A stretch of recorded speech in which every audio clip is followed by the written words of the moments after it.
Baik, bismillahirrahmanirrahim. Assalamualaikum warahmatullahi wabarakatuh. Alhamdulillahirrahmanirrahim. Bihi nasta'inu ala umuri dunya waddin. Wassalatu wassalamu ala asyrafil anbiya'i wal mursalin. Sayyidina Muhammadin wa ala alihi wa sahbihi ajma'in. Amma ba'd. Baik, para mahasiswa semuanya, kita hari ini masuk ke materi berikutnya, yaitu masih di kaidah fikih asasiyah yang kedua ya. Setelah sebelumnya, di pertemuan sebelumnya kita sudah membahas tentang kaidah asasiyah fikih yang pertama, yaitu al-umuru bimaqasidiha. Jadi segala sesuatu itu bergantung kepada maksudnya. Jadi apa yang dilihat itu adalah dari maksudnya ya. Itu di penjelasan di minggu yang lalu. Nah, saya ingatkan kembali terkait dengan kaidah fikhiyah. Jadi yang dikatakan dengan kaidah fikhiyah itu adalah intinya adalah dasar yang memang berkaitan dengan dasar-dasar yang memang berkaitan dengan hukum syara yang sifatnya itu mencakup dalam bentuk perundang-undangan yang ringkas yang mengandung penetapan hukum yang umum pada peristiwa yang dapat dimasukkan pada permasalahannya. Jadi dasar-dasar yang bertalian dengan hukum syara ya. Jadi menetapkan hukum kepada mukallaf dengan memahami dari rahasia tasyri' itu dan hikmah-hikmahnya. Itulah yang dikatakan dengan kaidah fikhiyah. Kaidah fikhiyah ini adalah upaya untuk mendapatkan kemaslahatan dan juga menolak kemafsadatan tentunya. Ya. Nah, urgensinya apa? Urgensi dari kaidah fikhiyah ini adalah memudahkan para mujtahid dalam mengistinbatkan hukum. Ya, karena dengan menggolongkan masalah yang serupa di bawah lingkup suatu kaidah tadi yang sudah dirumuskan oleh para mujtahid itu ya. Nah, kita sudah masuk ke kaidah fikih yang kedua, yaitu al-yaqinu la yuzalu bisyak. Jadi keyakinan itu tidak bisa hilang karena ada keraguan. Contoh gini, jadi seorang muslim yang memang dia hendak melakukan sholat tapi dia ragu, saya masih punya wudhu atau udah batal ya, maka dia harus berwudhu kembali. Tapi kalau misalkan ya dia yakin bahwa dia masih punya wudhu, maka ia bisa dapat melakukan sholat. Karena seseorang telah berwudhu, jadi jika seseorang itu sudah berwudhu, kemudian ia ragu apakah batal atau tidak, maka yang meyakinkan adalah ia telah berwudhu. Sementara kebatalan wudhunya itu adalah sesuatu yang diragukan. Nah, dalam keadaan demikian, maka ia bisa melakukan sholat ya, dan sah hukumnya. Nah, apa sebetulnya yang menjadi dasar dari kaidah fikhiyah asasiyah yang kedua ini, yaitu al-yaqinu la yuzalu bisyak, yaitu bersumber dari hadis Rasul, idza wajada ahadukum fi batnihi syai'an fa ashkala 'alaihi akhraja minhu syai'un am la fala yakhrujanna minal masjid hatta yasma' sautan aw yajida rihan. Jadi apabila seseorang di antara kalian itu menemukan sesuatu di dalam perut, kemudian dia sangsi apakah telah keluar sesuatu dari perutnya atau belum, maka janganlah keluar dari masjid sehingga mendengar suara atau mendapatkan baunya. Nah, mendengar suara atau mendapatkan baunya inilah sesuatu hal yang dapat meyakinkan bahwa ia sudah batal atau belumnya. Kalau sudah mendengar suara berarti dia batal wudunya. Kemudian dalil yang lain, idza syakka ahadukum fi sholatihi falam yadrikum shalla salasan au arba'an falyatrah hisyak ya, falyatrah hisyak wal yabni ala mastaiqan. Jadi apabila seseorang di antara kalian ragu dalam mengerjakan sholat, tidak tahu berapa rakaat yang dikerjakan, 3 atau 4, maka buanglah keraguan-raguan itu dan berpeganglah kepada apa yang diyakini. Nah, jadi berpegang kepada apa yang diyakini adalah yang paling sedikit. Nah, itu adalah dua dalil yang memang menjadi dasar dari kaidah al-yakin la yuzalu bisyak. Keyakinan itu tidak bisa dihapuskan dengan keraguan-raguan. Ini ada banyak sekali cabang-cabang dari kaidah al-yakin la yuzalu bisyak ini ya. Yang pertama yaitu al-aslu baqaun makana ala makana.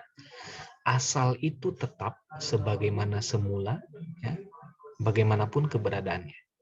Contohnya gini, seorang muslim dia yang sedang puasa dan makan ya, eh, dan makan sahur di penghujung malam, tapi ia ragu fajar sudah keluar atau belum, maka puasanya tetap sah karena pada dasarnya masih tetap malam. Al aslu baqa'u lain. Ya, jadi seorang muslim atau lain, contoh lain, seorang muslim yang sedang puasa, kemudian dia berbuka di penghujung siang tanpa beristihad terlebih dahulu, kemudian ragu apakah matahari ini sudah terbenam atau belum ya. Nah, maka puasanya menjadi batal karena asalnya itu adalah tetapnya siang ya. Nah itu. Nah kemudian yang kedua, al aslu baro'atuz zimmah. Asal itu adalah bebas dari tanggungan. Contohnya gini, seseorang yang didakwa melakukan suatu perbuatan, ya, kemudian ia bersumpah bahwa ia tidak melakukan perbuatan itu, maka tidak bisa dikenai hukum. Berdasar kaidah ini, pada dasarnya ia adalah orang yang terbebas dari segala beban. Jadi permasalahan kemudian dikembalikan kepada yang mendakwa. Jadi karena memang al aslu baro'atul zimmah, asal dari segala sesuatu itu bebas dari tanggungan. Ya. Misalkan mahasiswa A, seorang laki-laki dengan mahasiswi B. Nah, mahasiswa A dengan mahasiswi B itu tidak ada tanggungan sama sekali. Ya, tidak ada hak dan kewajiban karena semuanya masih sendiri-sendiri. Kecuali kalau dia sudah menikah, maka hilanglah kaidah yang kedua ini. Ya, al aslu baro'atuz zimmah ini akan hilang ketika sesuatu itu sudah ada ikatannya. Nah, kemudian berikutnya adalah al-aslu al-adam. Ya, ini kaidah yang ketiga. Ya. Asal itu tidak ada. Maksudnya bagaimana? Maksudnya itu misalkan gini. Kalau ada pengusaha mengadakan kerjasama bagi hasil dengan seorang pemodal, apabila ternyata di saat akhir penjanjian itu pengusaha itu dimaksud melaporkan kepada pemodal bahwa usahanya tidak mendapat untung, ya, lalu dibantah dan diingkari oleh sang pemodal, maka yang dibenarkan itu adalah sang pengusaha. Hal demikian kenapa? Karena pada dasarnya memang tidak adanya tambahan.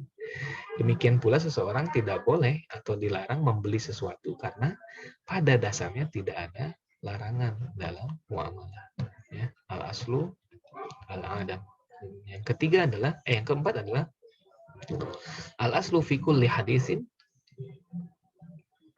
diruhu bi aqrabil zaman. Asal dalam setiap keadaan dilihat dari waktunya yang terdekat. Contohnya gini, kalau seorang kesal dengan terpaksa memukul ya, perut seorang wanita hamil, kebetulan wanita hamil itu cerewet, ya, dus dipukul. Nah, kemudian selang beberapa waktu si wanita hamil itu melahirkan bayi dalam keadaan sehat.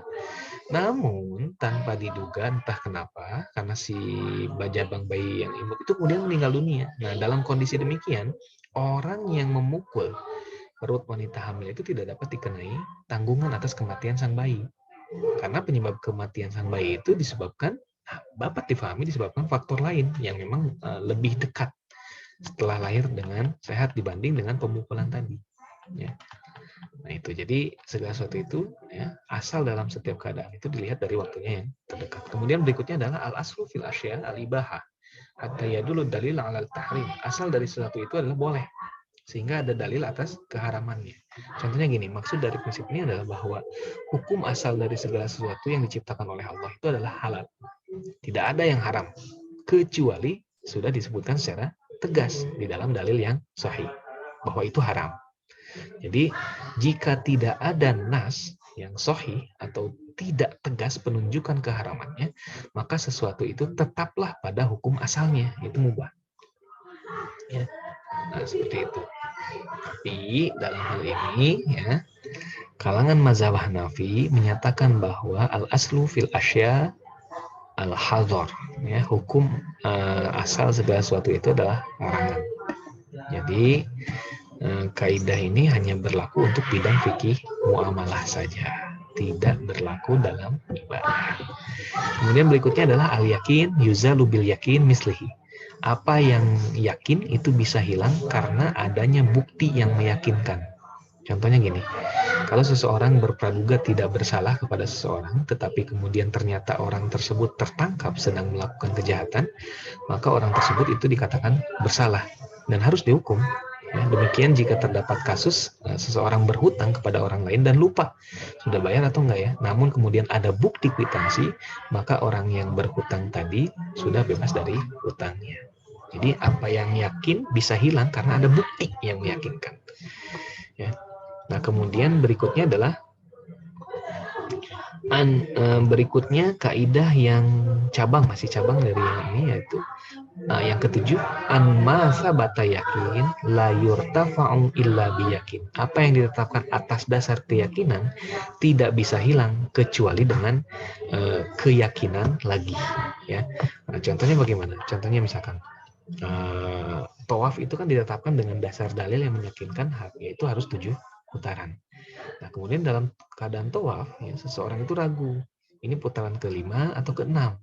Maka yang meyakinkan adalah jumlah yang ke-5. Jadi dalam berhubungan dengan bilangan, ya, apabila seseorang itu ragu, maka bilangan yang terkecil itulah yang diambilnya untuk lebih meyakinkan. Ya. Nah, itu. Jadi seperti sholat juga tadi, 3 atau 4 rakaat, maka bilangan yang terkecil lah yang diyakininya. Karena apa yang ditetapkan atas dasar keyakinan tidak bisa hilang kecuali dengan keyakinan lagi.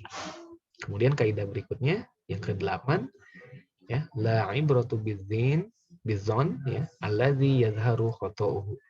Tidak diakui persangkaan yang jelas salahnya. Apabila seorang misalkan debitor, dia telah membayar hutangnya kepada kreditor, kemudian wakil debitor atau penanggung jawabnya membayar lagi, ya, uang debitor itu atas sangkaan bahwa hutang belum dibayar, maka wakil debitor berhak meminta dikembalikan uang yang dibayarkan karena pembayaran dilakukan atas dasar prasangka yang jelas, ya.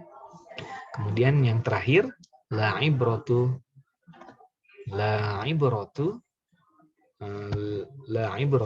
litawahhum.